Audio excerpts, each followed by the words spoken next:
Food processing industry के जरिए भारत ने मिलेट्स को वैश्विक स्तर पर जिस तरह से उसमें बढ़ावा देने का काम किया है, वो भी अपने में पिछले एक दशक में एक बड़ी उपलब्धि कहा जा सकता है, बड़ा बदलाव कहा जा सकता है। इन दोनों मुद्दों पर आपका क्या कहना है? सन 2023 को इंटरनेशनल ईयर फॉर मिलेट्स मनाया गया था और उस इंटरनेशनल ईयर फॉर मिलेट मनाने के लिए भारतवर्ष ने अपना नेतृत्व दिखाया था और भारतवर्ष के प्रपोजल को यूनाइटेड नेशन ने एक्सेप्ट किया था और पूरे उसमें हम लोगों को ये सफलता मिली पूरे विश्व में कि हमारे जो मिलेट्स है वो सबसे बेहतर है वो पूरे वर्ल्ड में। हम अपने मिलेट्स को एक तरह से मैं ये कहूंगा कि ब्रांडिंग कर सके और हमारे प्रधानमंत्री जी ने उसका नाम श्री अन्न दिया। तो ये श्री अन्न नाम के ब्रांड से हमारे मिलेट्स अब इतना अच्छा स्थान पा चुके हैं विश्व में और इससे संबंधित बहुत सारे ऐसे प्रोडक्ट हैं जो कि एक तरह से मैं ये कहूंगा कि जिनकी मांग बढ़ी है और करीब करीब 12 लाख मीट्रिक टन का जो पहले हमारा उत्पादन होता है वो 18 लाख मीट्रिक टन से भी ऊपर हो गया है।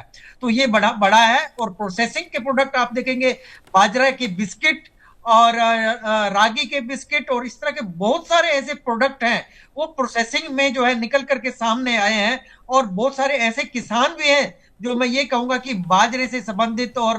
मिलेट से संबंधित बहुत सारे ऐसे प्रोडक्ट बना करके और उसको जो है आगे बेच रहे हैं और निर्यात करना भी शुरू किया है। उसको जो है एक तरह से मैं ये कहूंगा कि दूसरे देशों को भेज रहे हैं। तो हमारे मिलेट्स को एक पहचान मिली है और हमें अपने प्रोडक्ट को एक तरह से प्रमोट करने की जरूरत है जो जहां पर हमारी स्ट्रेंथ है। तो ये जितने भी प्रोडक्ट है वो हमारी स्ट्रेंथ है। बिल्कुल इसी तरह से जैसे आप झींगा की भी बात कर रहे थे वो भी हमारी स्ट्रेंथ है। इसलिए इन सब चीजों को एक चैंपियन सेक्टर में रखा गया है क्योंकि इसमें अपार संभावनाएं हैं आगे अगर हम इसको एक्सपोर्ट करना चाहते हैं। तो हमें अपनी चीजों को जो हमारी जलवायु में ढली है और उनके विशेष गुण हमें एक तरह से मिले हैं, उन गुणों को जो है हमें हाईलाइट करके उससे संबंधित नए नए प्रोडक्ट इनोवेट करके उनको और आगे काम करने की जरूरत है जिससे कि हमारे किसान को भी फायदा मिले और एक तरह से मैं ये कहूंगा कि हमारे देश को भी फायदा मिले।